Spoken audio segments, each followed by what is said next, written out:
the actual one. All right, let's go ahead and call to order the Planning Committee meeting, Monday, March 3rd. Next item on the agenda is approval of the minutes from the February 3rd meeting. Do I have a motion? Move for approval, Madam Chairman. Second. We have a motion and a second. Is there any discussion? All those in favor? Aye. Motion carries. Moving on to item 3, public comment. If you are here for public comment, you have 2 minutes and 30 seconds. Please state your name and address for the record. I will get a timer going.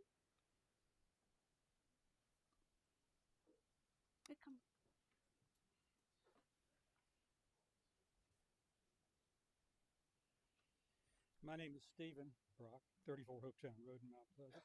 Pardon me.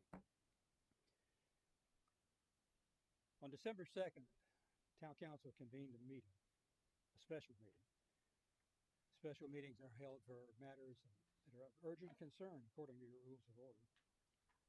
That particular meeting heard an amendment to the Patriots Point Plan Development Ordinance. Council voted to approve it, and at the end of that meeting, scheduled a public hearing, which was sent to the Planning Commission the next night. According to our rules and our zoning code, before you act on any amendment or any ordinance, it goes to the Planning Commission first for a public hearing. A retroactive public hearing really doesn't serve any great purpose. At that, at that particular hearing, the town administrator spoke and informed them that council had already approved what they were considering, which probably told them what their thoughts were worth. It was a rubber stamp that was being sought. And I don't know that anyone really gave it any thought, but it is very clear in our zoning code, before any matter is undertaken or approved by this council, it has to first be heard by the Planning Commission. And I hope you'll take that to heart. Because the option on the other side is to look at this as sort of disdain for public input. I don't think that's a message you want to send. The other item I want to bring up is your tax increase that slipped through at a special meeting. Much of this happened at special meetings. And that particular issue, I read the statute on it, and I was taken by one thing out of it that wasn't disclosed at any point that I could see. And it was that you had the option of having a referendum to impose, rather than to impose that tax. And you chose the least democratic way to do it. And that's surprising and disappointing. My last thought is this. You had 17 special meetings last year, then the calendar year. During the course of the year, that's a lot of special meetings when the special meetings in your rules of order, that's Robert's rules, says they are only for matters of urgency between regular meetings. They're being used as a vehicle to do public business at a time when the fewest people can attend. Working people can't make an 11 a.m. Council meeting, and that's what this particular December 2nd meeting was. I hope you'll take some of this, stick it in the back of your head, and think when you talk about transparency, what that word actually means. It means visible, easily visible, without having to work at it. You have to work at it. Thank you so much. Now. Thank you. Thank you. Is there anyone else here for public comment? All right, public comment is now closed. Moving on to item 4, continue discussion and recommendations on an ordinance for providing for the adoption of the Patriots Annex Plan Development District Ordinance.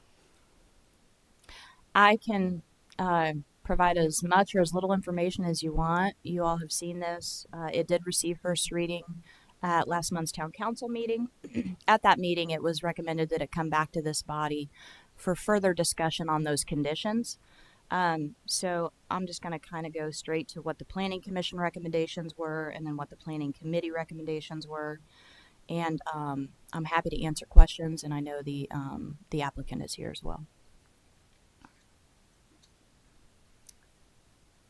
So I think maybe show us where we are as far as where we left it at the council meeting. Like because there was a lot of discussion and back and forth at the council meeting. Because we haven't made any amendments, right? There's no amendments on first reading. So what would the list of amendments be on second reading? Is I guess what we would. Well, I mean that would be up to town council, but so far what's been discussed is lowering the height to 35 feet from the current approved 50 or 55 for that front center parcel between the water and the grand lawn. Lowering the number of required trees per inches from 160 to 120. No flat roofs. 14% open space as opposed to the required 10 right now. And the number of residential units restricted to 80 units for the entire development, which is about 2 units per acre. But if I recall correctly, there was some discussion from the developer that they had different requests. Is that correct? Do you have a list of That's what those correct. requests are from the developer? I don't have a list. They talked about they were amenable to the tree requirements. I think they were amenable to the 35 feet height. I'm not sure if they were amenable to the open space requirement I think I recall they or wanted the 12%. density. 12% is what they wanted, I believe. 12%, And- and they're here to clarify anything. All And right. I'm not sure they are amenable to the 2 units per acre, but I'm not sure that they provide. I think 8. They were units. not. They wanted 8 units per 8 acre units is per what I acre. recall. Yeah. So So, if you mind if I summarize then where we are? So, based on the feedback from the developer, we're at 12% open space, 8 units per acre, 120 inches trees, and 35 feet for the one parcel correct. near Grand Lawn. And those would be the 4 and then no flat roofs, but there was it was kind of a caveat to that, wasn't it, Mr. Rambo? It was like no flat roofs, but there could be like a false, Right, to allow for the rooftop, for equipment to be placed Yeah. on the rooftop, which we allow that like a now. gable, false Yeah. gable thing. Okay, so those are 1, 2, 3, 4, 5 potential amendments that we came out of with the meeting, and I would like to remind this committee that the developers could also just stay with the current zoning of Waterfront Gateway, which puts them at 12 units per acre for housing, 10% open space, 160 units trees, and then the height map that was there. So, okay. And the setback. Mr. Chapman? I presume we have motions on the floor. Is that what you're saying? We do not have any motions on the Okay. floor. In terms of the 35 feet, I brought up the issue of HVAC units on the top.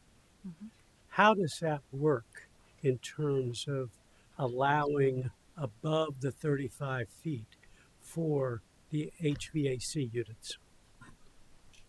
That's a great question. So, if for non-habitable space, it may project further than the maximum height. So Speak up, please. yes, sir. So for non-habitable space, it may project beyond the 35-foot max. But that Okay. is not for elevators that can be habitable, any kind of conditioned space. That is not to be meant for or to interpret it as habitable space.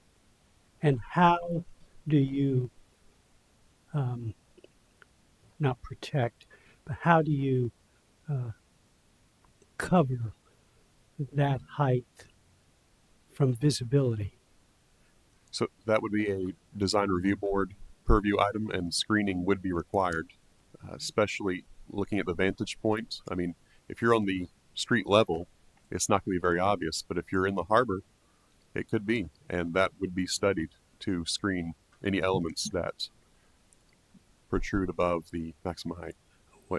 Actually, all elements. What about false roof or something like that? That's the way that design review board has typically handled any kind of equipment, anything like that. It is, the false gable has been a very helpful mechanism to. Speak. Yes, sir. Yeah, speak up. The false gable has been a very helpful The mechanism. false gable. Yes, so you sir. could put some protection by raising the roof a little bit with a false gable to allow for the HVAC. Yes, sir. Okay, thank you. Miss, do you have anything? I think for me, when it comes to the trees, I think I asked about this before, and they said it's in the code. But how do we guarantee of shade trees and a variation of types of trees rather than just going by the size of the tree? How can we put into the plan that they're going to be required to put shade trees in? We already require that. So our planting requirements are mostly native species and a mixture, and that'll be reviewed by our certified arborist. But that's already a requirement that you have to have canopy, you have to have understory, and you have to have different types and species. So Is it determined by percentage, or how do I they think so. determine how many shade trees versus how many palm trees that offer no shade at all? How is that? How could we codify the requirement? So there's a requirement for a certain amount of native species, and you can't have a monoculture as well. So no species can dominate the plant palette. So you can't have 75% sable palm and then 25% of other species. You cannot exceed that 50% with one species. So it would be a monoculture to do so. Okay, so we don't have to be concerned with that. Okay. Okay, Mr. Rambo? In just speaking kind of individually with some other council members, I think everybody's kind of, it seems to me that there's a consensus that where everybody's amenable to the 12% as opposed to the 14%.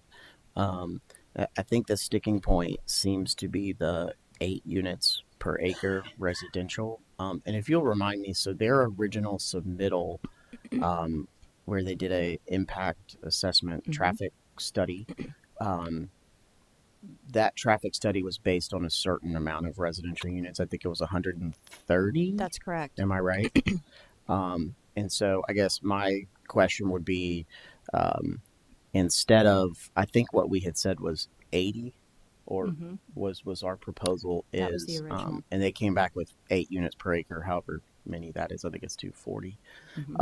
So my question would be if we could compromise and just do, and say 130, which is what they had originally proposed in the impact assessment. That's correct. So that would be my thought. Would you like to make a motion? I don't know the mechanism of which to make It would be a recommendation. recommendations. So do we want to make a motion that includes, I guess, all encompassing of what we would recommend to council? Of all of these My changes? suggestion is do the One. numbers we've talked about. Yeah. The Okay. residential based on the impact statement, Yeah. which would be the number of units, the height with the ability to cover higher HVAC, and Okay. I think we're pretty good with what our planning department has said about the trees having to have a grouping of trees, not just one particular species. So All right. I will give it a shot. go ahead. All right. So I'll make a motion to recommend to town council that we amend this on second reading to include a 12% open space requirement, a maximum of 130 residential units for the entire parcel. No flat roofs allowed, with the exception of false gables, and the number of trees per acre be reduced to 120 inches of trees per acre. Second. And Oh, and my apologies. And a maximum of 35 feet on that one parcel 2 labeled Patriots Fountain. I think he said, with the exception of the false gables. that's Did I included already in say there. Yeah. So I just. Oh, yes. Yeah, that was part. But, Yeah, but he said that. correct. You didn't say the 35 Yes. feet, but let's be clear on that. Yeah. Yeah. Okay. You second? Second. I'll second the motion. All right, we have a motion and a second. Do we have any further discussion on this, Ms. Hyatt? You mean on the whole subject? On the or whole the on, motion? on the motion. On the Good. motion. On Whole the subject. motion. No, I guess not on that motion, but I did want to bring up something. Okay. Outside of that. Outside of the motion. Okay, we have a motion and a second. No further discussion on the motion. All those in favor? Aye. Aye. Motion carries. Ms. Hyatt, you had more comments on the. I do still have some concern about parking. I know we haven't talked about that, but I was wondering if their plan was based on using this parking garage and the conservation easement that right now is not happening or anything like that. I mean, is there anything No. that we'll be concerned with with needing to rely on that piece. That's not No, this has nothing to Absolutely do with the okay. Patriot. So The town they're going to meet all that parking requirements. on site. That's correct. Okay. All right. That was just a question I had, and I won't elaborate on the residential. So okay. All right. I believe that takes us out of item 4 into item number 5, review of planning commission recommendations from their Madam meeting. Chairman, did we vote? We did. Okay. Yeah, we did. We made a recommendation. Yeah. All right. Moving on to item 5A. This is really, it sounds convoluted, but it's not. As we were going through the zoning code update, we realized some things didn't really fit in the zoning code, chapter 156. One of those was the vested rights section, and the other was our workforce housing exemption grant, which really has to do with a reduction in your impact fees if you're doing attainable housing. So this proposal is just to remunerate those two sections. The vested rights would be moved to chapter 151, and the workforce housing would be moved to chapter 154, which is where our impact fee ordinance sits. And we really wanted to get this done because once May 1st comes around and our zoning code goes into effect, these two sections are no longer in chapter 156, so they need to be remunerated, moved to other parts of our municipal code so that they're still in effect. That's really all that is. All right. Do we have a motion? I have a question. Sure. It says planning. Oh, never mind. It's planning I'll move commission for recommended approval, Madam approval. Chairman. Looking at the second one, We have where a it says motion. with condition. We have a without motion to. with. Oh, Okay. We have a the motion. to Planning approve. Commission Do we have a recommended second? approval. Do we have a second? Second. We have a motion and a second on item A, this text amendment. Any further discussion? All those in favor? Aye. Motion carries. Moving on to 5B.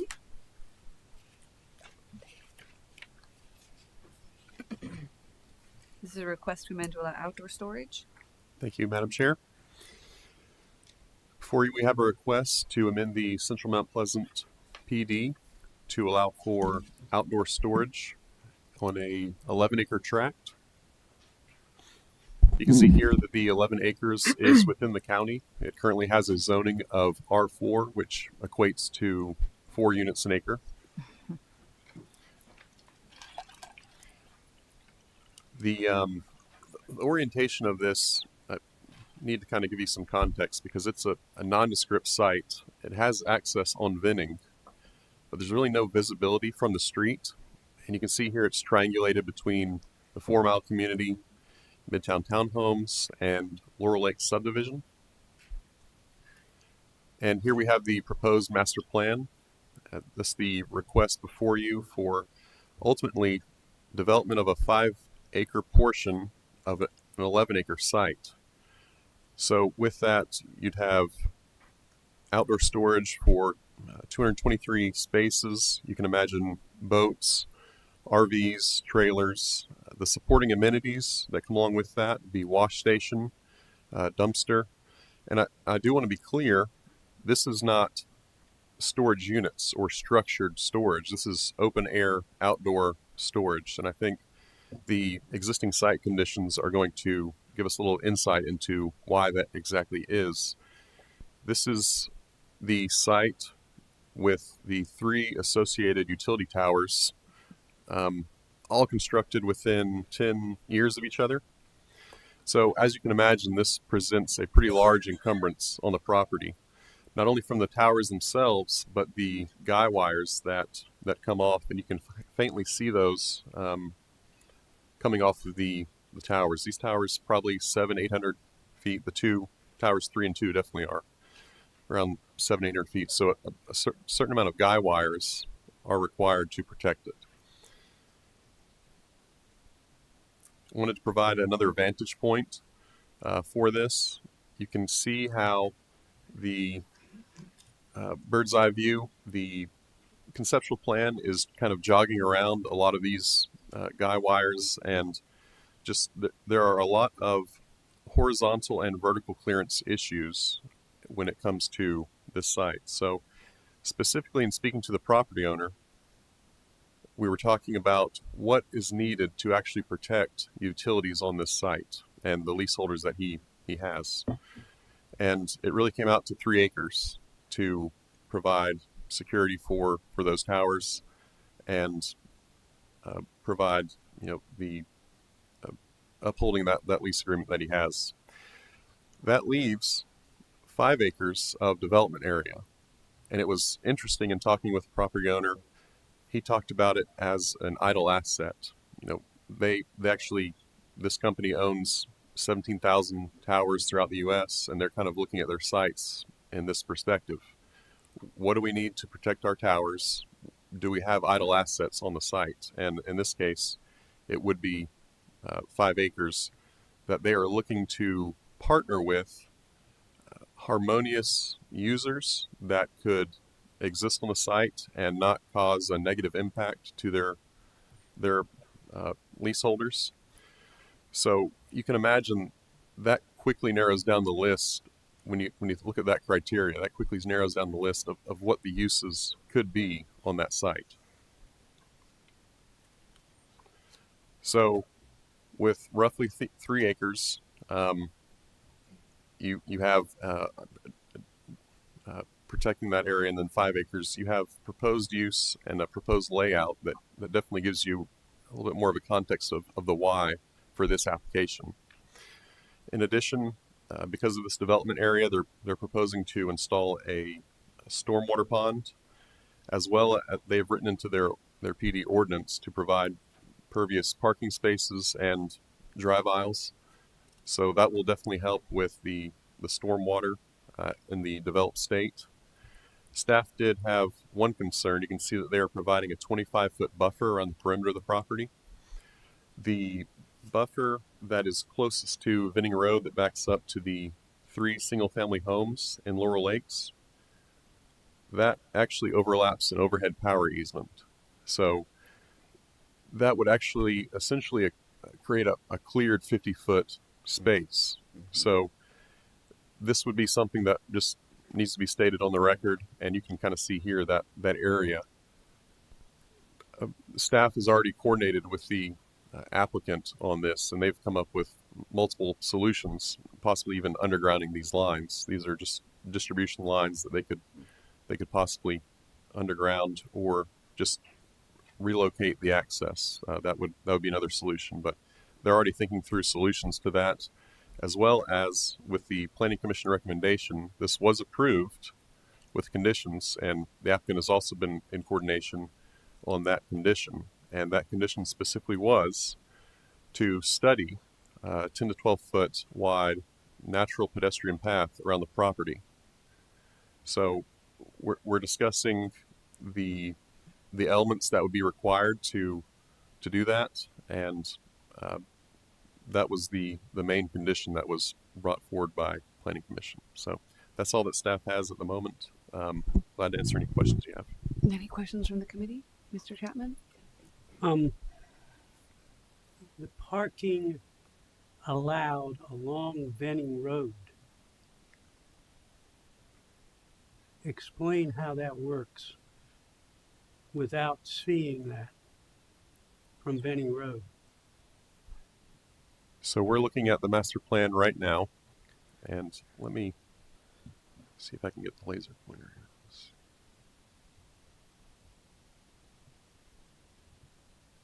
All right. Are you talking about this Yes, area? sir. Yes, Okay. sir. So I'm sorry.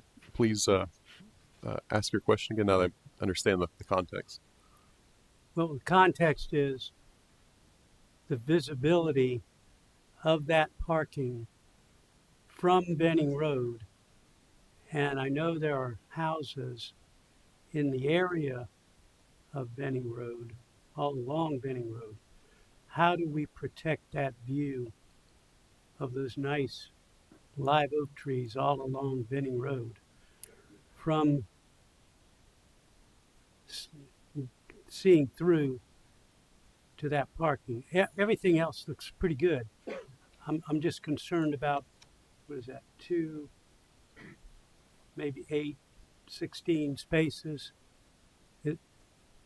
That's the only area I'm really concerned about. Yes, sir. So there is a 10-foot buffer that is being required along Venning Road. I would imagine to meet that, they're going to be preserving the existing trees But you're correct. This will be more visible than it was previously. Right now, just with the shape of the lot, you really don't know what's going on back there at all. And, Um, and where is the lake that is along Benning Road already? That one, So this is Laurel Lake, right back here, and actually, I'm having trouble seeing where you're yeah, pointing. let's go back. here. Yeah. Yeah. Okay. So you can see here it surrounds on two sides. This is Laurel Lake, Right. and it belongs to the Laurel Lake subdivision here. So it's further down Benning Road that is visible. The lake is. All right. Any other questions from? Yeah. Mr. And Sherman? about the pedestrian walkway or access into an area where we've got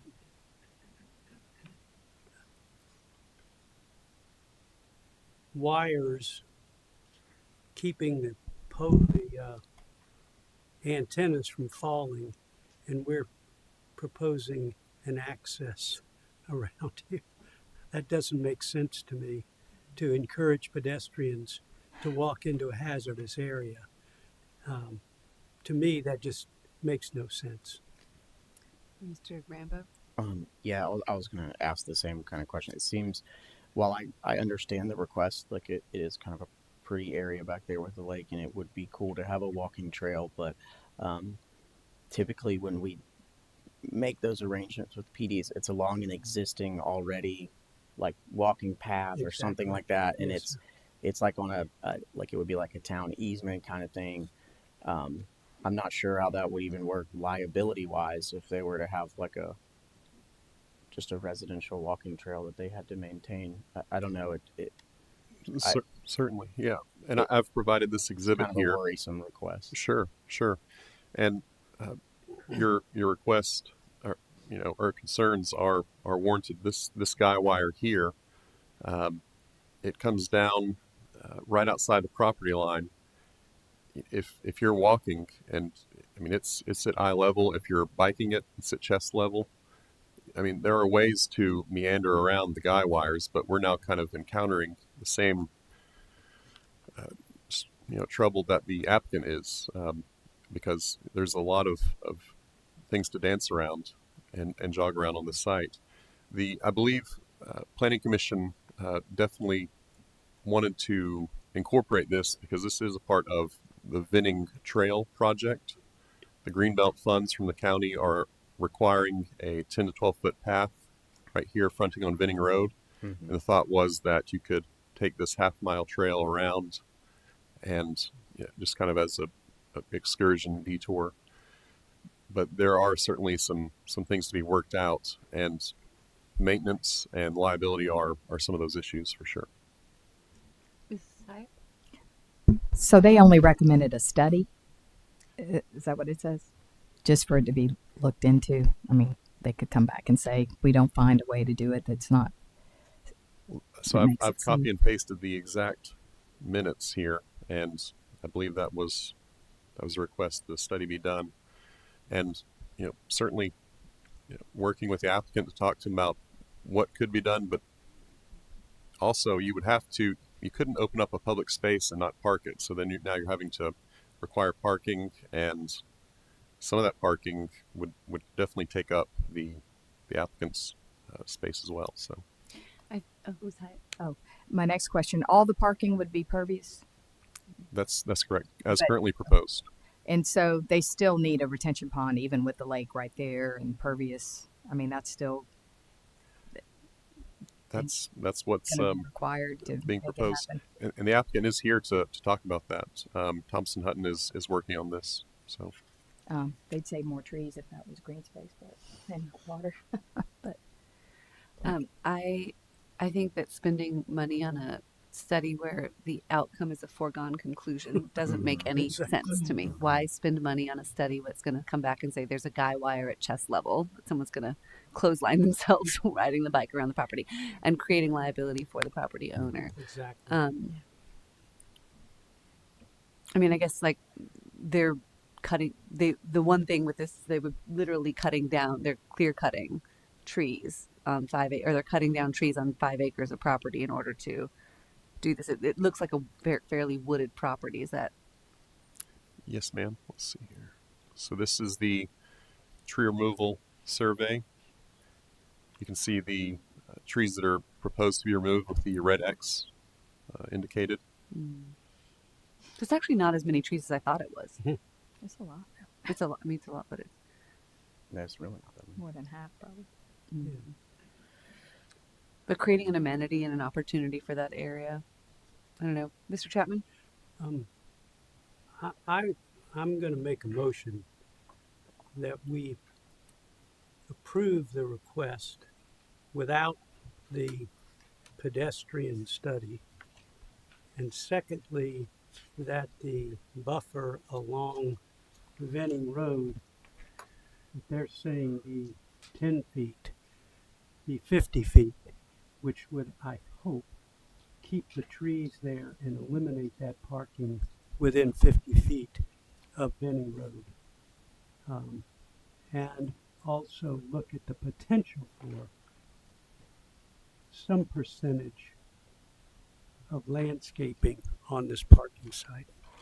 That's my motion. All right, we have a motion. Is there a second? Second. We have a motion and a second. We're in discussion. Is there any discussion? Okay, can you repeat the second part of your motion, please? That we do that That- what? More plantings. That we have a percentage of trees remaining that was within our budget, within our ordinance. That we not just clear cut everything, that there be some landscaping of this parking area, that it not be completely clear cut. Now, the question that I have is for these tree removals, they have to either pay into the tree bank or replant. Is that correct? So at minimum, they have to meet the 160 inches an acre, which they will easily do based on the amount of historic trees they're preserving. Any trees that are historic beyond that, correct, they will still have to, even if they meet the 160 inches an acre, they'll have to pay into the tree bank. Okay. And then, Mr. Chapman, my question, the rest of the property has a 25-foot buffer. Why 50 along Benning? Why not just 25? Because the rest of the area is not seen from a road anywhere. It's all interior. It's already more than 50 feet. And the area that's closest to Venning Road is what I'm looking at. Because if you're going to have boats with all their equipment, as well as the posts for sailboat I'm just trying to maintain the visibility along Venning Road, because that's a beautiful roadway with the live oaks. Unfortunately, some of them have been butchered with tree cutting recently, but it'll come back. So that's my main reason. Okay, Ms. Hyatt, did you have something to add? Yeah. They could have campers, all sorts of huge things parked here. It would help these neighbors Yeah, exactly. of it, on the corner there. How many historic trees are coming out? I know some of these are probably okay to lose, but are there any that they should be working around, or that I guess they're doing the best they can? I think we're looking at 20 plus, but do keep in mind some of these are sweet gums, But I mean, that would be classified as like historic. 24 like inches larger than 24 inches, correct? So we're losing how many? 20 plus. Oh, okay. Well, and the thing is, we don't have to approve this. Like on the one hand, right? You could just say, just leave it as what it is, right? So I think that Mr. Chapman's request to increase the buffer is not an unreasonable one, and that area, and to request that that the landscaping be considered is also not an unreasonable request, because it's like the option is either you get nothing, right, and you just leave it as what did you call it? Undeveloped land, not undeveloped land. Oh, idle asset. Idle asset, right? So it could remain an idle asset, or we could permit it to become not an idle asset, but then with some conditions that preserve sort of a little more greenery. Mr. Rambo, do you have any further thoughts? No, I actually have one question. So somebody could park an RV there, but they cannot live in that. That's correct. We would That's allow the rule. the covenants and restrictions to govern that, but that is also a zoning rule. Okay. All right, we have a motion on the table and a second. Any further discussion? The recommendation is to approve with an increase of the buffer along Benning to 50 feet and a consideration of landscaping. All right, all those in favor? Aye. Aye. Motion carries. Moving on to item C, Pepper Track Plan Development District Ordinance Amendment. Thank you, Madam Chair. This is a request for 3 items in total: the PD amendment to Pepper Tract, a conceptual plan, and an impact assessment. You can see here, this is the subject parcel. It is 70 plus or minus acres. And this is actually one that this committee reviewed in January of this year. And you can see here, since 2011, the light blue area has been designated for commercial, and this is a part of the Tupelo subdivision. There is institutional, which has commercial qualities. The darker green, that is open space. This is part of the plan development that's been intact since 2011. We'll be predominantly talking about that light blue area, so just to orient you. So wanted to give you a project update of what has occurred since January, show you the revised conceptual plan, and then work through the proposed PD amendments. So here's the site that this committee reviewed in January. Committee agreed with Commission on the issue of safety, traffic, just general nuisance, largely because the indoor flex warehouse that was being proposed. So it was ultimately recommended for denial. I believe in the course of having that discussion that led to the denial, the applicant stated, I actually have an alternative plan. Would you like to review it? And it was such a substantial change that it would have required, starting all over if that is an option that the applicant want to take. And so they have, and they are now back at this point. This is the revised conceptual plan that is currently being proposed, taking the indoor flex warehouse space and moving it 1,000 feet away from residential. Mm-hmm. You can see also there is direct access to Highway 17. It's not going to be isolated access because there will be interconnectivity to the rest of the commercial development, but having direct access is something that was contemplated to help ease any use of Tupelo Forest. So I want to run through these because these are the PD amendments and the other request. Ultimately, the indoor flex warehouse community, designating 6 acres for rural commercial. Planning Commission approved that with conditions, stating that it must be located where it is shown on the revised master plan, and that the height be limited to 35 feet max. In this area, you actually have a max of 55, so limiting to 35. And that was really ultimately, I think, the design that the applicant was going for. There was a provision for outdoor storage. The applicant requested removal of that. It didn't really achieve the intent that they were hoping, so that was removed. The addition of civic and institutional uses within rural commercial, that was approved with the removal of hospital. Most of your uses in this PD are limited to 12,000 square feet. Of course, the hospital, that had no square footage conditions on it, so that was removed and is still allowed within the institutional district, but not the rural commercial. The modification of the buffer standards. The developer was asked by Planning Commission to coordinate with staff on a study for a potential wall of 10 to 12 feet in height. The applicant has actually requested at this point, he would like to go back to what was originally approved back in 2018 with just an 6-foot berm with a 3-foot fence on top. It's 10 to 12 foot wall, that requires a good bit more structural planning and footing. So that is remains a question mark for y'all to either move forward with or repeal. The conceptual plan and impact assessment, those were both approved, stating the above conditions as they are relevant. So that's all that staff has on this with this updated plan. Glad to answer any questions you might have. Any questions from the committee? Mr. Chapman? Where on this site is the wall going to be in relation to that open space? So we have lots 15 through 25, and I'll actually zoom out so you can have a better look at it. Let's see here. So this is lots 15 through 25, and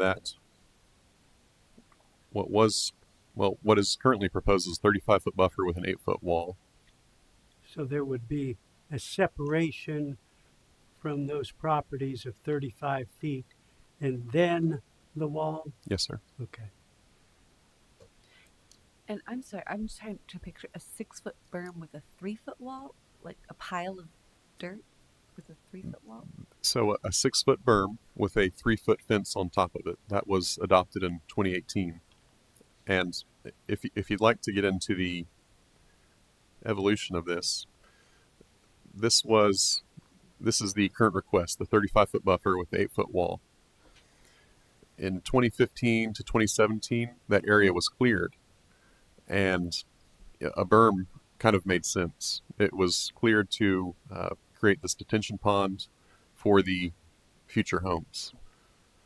But now, present day, that vegetation has grown back, and you can clearly see old growth versus new growth, but it has come back. And the developer was proposing, well, look, I'll preserve the vegetation and just provide an 8-foot wall with the existing vegetation.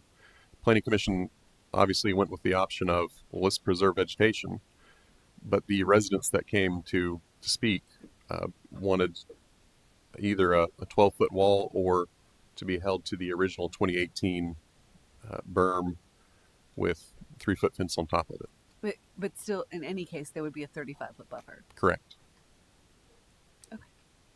Ms. Hyatt, did you? Okay, so the berm and the 3 feet, that gets them 9 feet worth of coverage. And then the other option is the 10 or 12 foot fence. What's currently proposed in the application is the 8-foot wall. 8. Okay, so with the berm and the 3, they get an extra foot, which is Sure. in height, and which is environmentally the better way to do things. Dirt or a big concrete fence.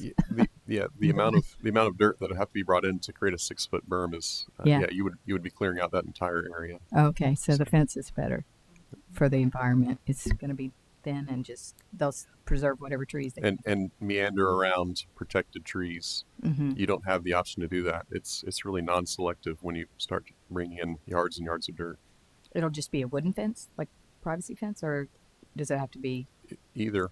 I mean, the applicant is open to. He's been looking even at acoustic elements to place on this, so you can't really attach that to wood. You could, possibly concrete wall, masonry wall, any kind of that. The commission wanted to study, okay, what would a 10 to 12 foot wall, what would that take, and how much more? I mean, how many more trees would be taken out based on that? Just based on those. You have to meet wind and seismic and, the footers that would be required. So they did request and recommend a study on that, which. All right, Mr. Rambo, did you have? I think the 8-foot masonry wall is a very reasonable request. Anyone else have any comments on this? The only other comment I have is, I remember this applicant coming in, and I think he did exactly what we love applicants to do, is that he realized that what he had proposed needed some significant changes based on the feedback of the community and the board and everything, and he's done that. And so I feel I'm ready to move forward. All with right. approval. Do you, But you wanna have make- we had a motion? No, we have not No, had a motion yet. I'll make a motion to approve. All right, we have a motion to recommend approval to full Recommend council. approval, Do you have yes. a second? I'll second it, but I would like to suggest to Mr. Rambo that we specify the 35-foot buffer with the wall as opposed to what came out of the commission meeting. Yes. So, yes, I'll amend it that is specified a 35-foot buffer with the 8-foot masonry wall. I'll second that Okay. We have a amendment. we have a motion and a second. We are in discussions. Revised. We are in discussion. Is there any further discussion on this? All in favor? Aye. Aye. Motion carries. Moving on to item D.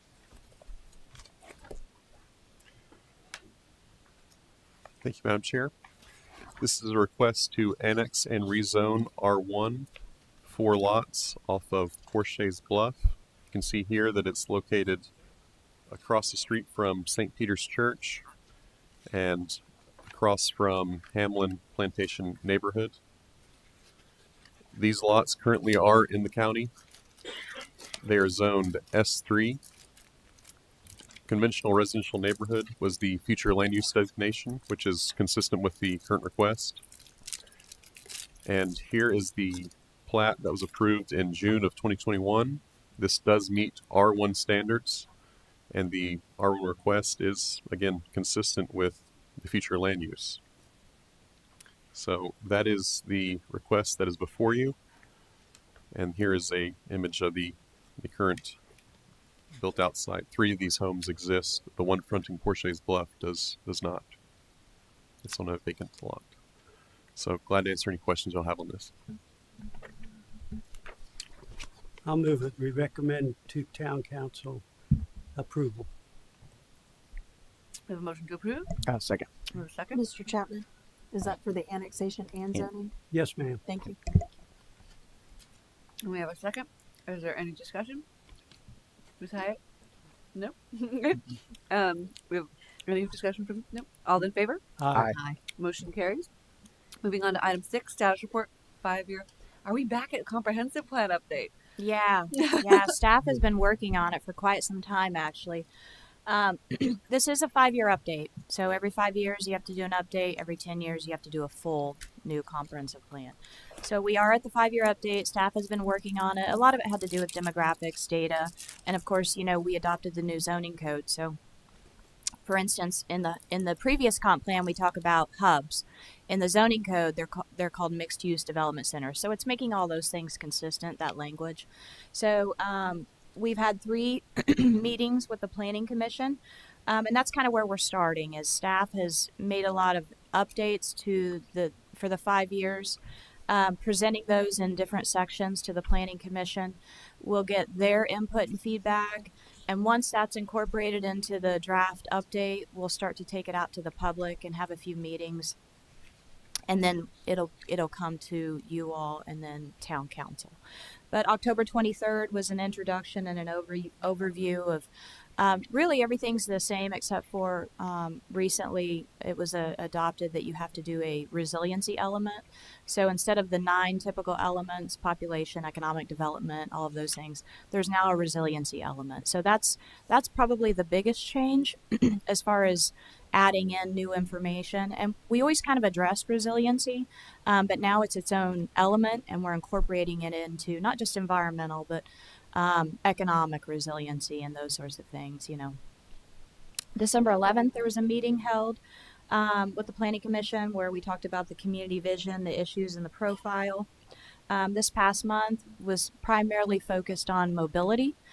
So we had our transportation department there. We also talked about our partnership and the things that we're doing with Mount Pleasant Water, and they were present at that meeting too to answer any questions. And so at the next meeting in March for the Planning Commission, we'll be talking about land use and community design and community character.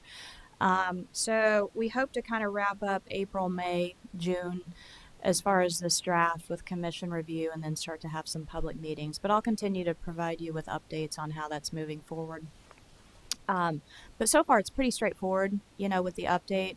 Not a lot of things are changing as far as land use, more cleanup than anything, incorporating things that have been changed or rezoned, incorporating that into our future land use. So, but that's all I have.